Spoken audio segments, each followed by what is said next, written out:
Hi, I'm your host Patricia, and today we are sharing 10 things that you can do here in Roppongi. So Roppongi is actually in central Tokyo in the Minato City area, and it's only about a 10-minute train ride from Shinjuku. It's also got two different sides to it. One is the upscale side where they have luxury shopping and art museums, whereas they also have a wild side that they have like clubs and funky bars. So in this video, we're going to be sharing a little bit of everything, so stay tuned. We might also be answering some of your questions from previous videos, so make sure you stick around until the end. All right, our first spot is none other than the Mori Tower. So the Mori Tower actually has two different things that you can do. There is a art museum, which is the Mori Art Museum, and there's the indoor observatory. Starting off with the observatory, I've heard some really great things. I've actually been there myself. They've got a little cafe up there, and I think it's got one of the best views of Tokyo. However, it does cost money. I think it's about 2,000 yen for an adult, but all the fees will be listed here. So if you're in the Roppongi area and you just want some good views, then you can head up here. As for the Mori Art Museum, they've always got new exhibitions going on, so it gives you a reason to always come back.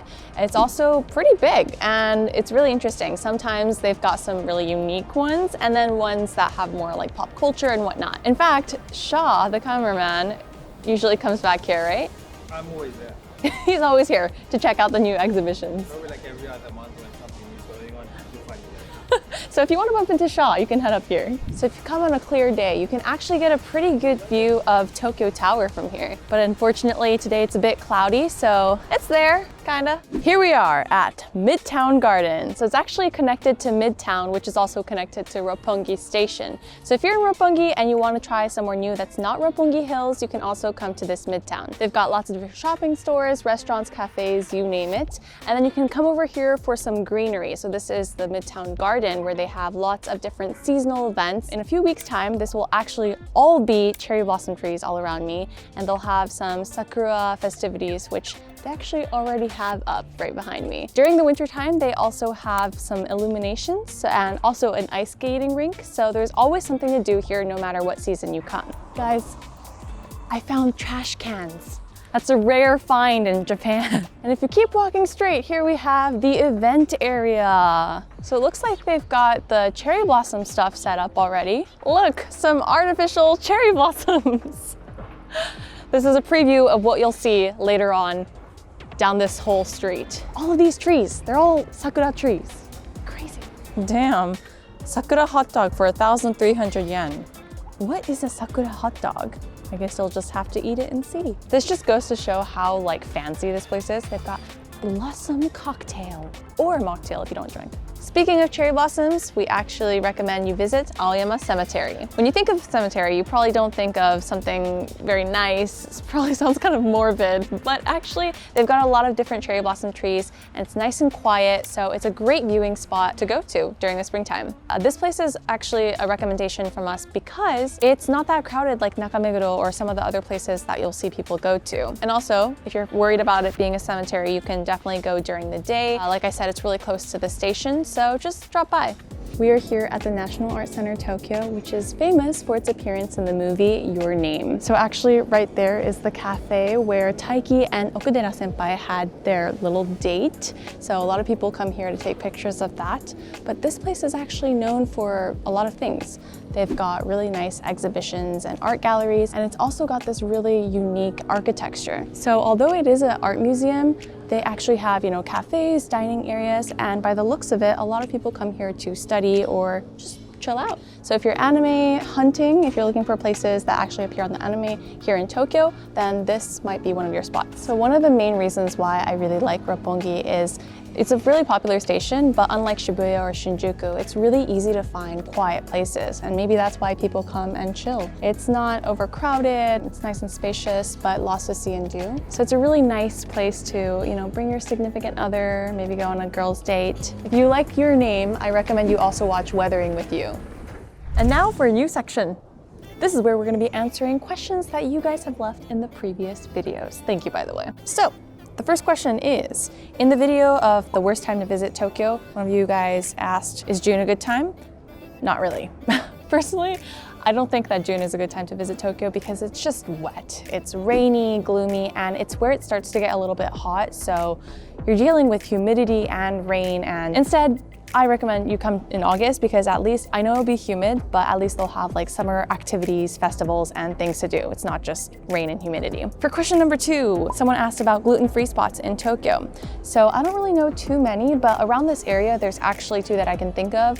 Number 1 is Pizzacaya. They have a gluten-free pizza, so if that's what you're interested in, you can go there. And the second spot is National Azabu Supermarket. So I actually used to live kind of close to there, and there's a lot of like foreign products, but that's why they also have things that are catered to vegans, vegetarians, and gluten-free people. Back to the video. We are here at Azabudai Hills. So this place is a newly built area. I think it was built in the past few years or so. So very new, nice and modern, and they've got lots of cafes, restaurants, shops. They also have a team lab here, specifically the team lab borderless. So if you don't want to go all the way to Toyosu, you can come check it out here. And we're actually here for their sky lobby. So they've got a nice sky lobby that is, I believe, only available to customers. So if you get a drink or a snack up there, which we're gonna show you, then you can head up there too. This area has multiple buildings, so we're gonna have to go to the next building to actually get to the 33rd floor. When you get lost here, like we did, then you can just ask. There's a information center which I used. But now we know our way, I think. We're going back up the same escalator.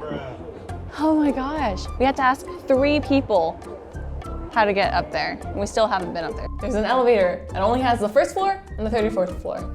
But it took us forever to get up to this elevator. It took ages. So it's a journey to get up there. Let's see if it's worth it. So this is my first time here as well. And I actually took a look before I dropped off the food. But as soon as I saw this, I was like, wait, I gotta put the food down. Let's just take a second. Like, it's a lot closer than I imagined. Look at this view. So obviously it's a cloudy day today. The views aren't as good as it could be, but imagine on a clear day or even at night. This is probably the best view that you can get of Tokyo Tower. I get it. I get the hype. Is it worth it? Yeah, okay, it was worth it. It was worth asking 3 people to get here.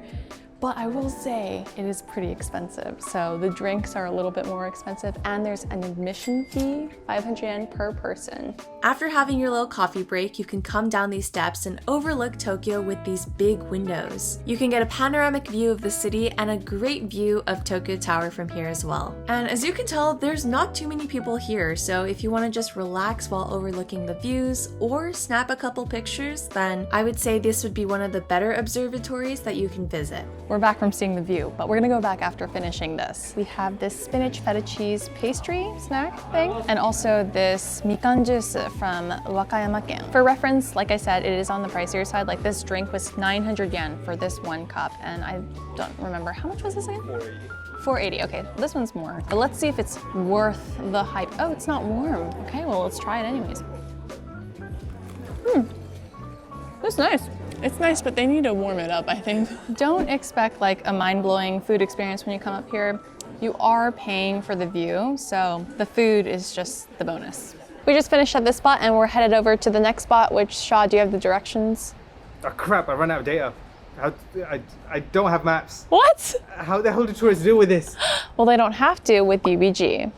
Don't get caught out like Shaw, and make sure you have data for your travels through Japan with a UBG eSIM. With 5G network coverage on 2 of the best networks in Japan, you can make sure to avoid dead zones and slow speeds. This will especially come in handy when you're inevitably lost around Shinjuku Station and its 200 plus exits. With no commitment necessary, no surprise roaming charges, and data coverage for over 200 destinations, UBG is an easy choice for your Japan travels and beyond. The setup process is super easy. Just download the app and follow the steps. As long as you've set up your UBG eSIM, you don't even need data roaming or a Wi-Fi connection to get topped up. Whether you need it for maps and finding your way around, or you gotta get those Instagram posts up, there's something for everyone with a variety of different plans, including the 3 new officially licensed Osaka Kansai Expo 2025 data plans. Use promo code CHEAPOEXPO to get a 10% discount on any first purchase. Click the link in the description or scan the QR code on the screen to download the UBG app now and be all set for your next trip. We are here in Azabu Juban, which is actually my favorite station in all of Tokyo. Okay, I might be a little bit biased because I used to live here and it has a very special place in my heart, but I think that this is a place that you should stop by because it has a really good blend of old and more modern Japan. One of the things I like about Azabu Juban is it's really close to Roppongi station. It's only like a short 10-minute, 15-minute walk from the station, and they've got very residential vibes. So it's a lot quieter than what you'll find in Roppongi.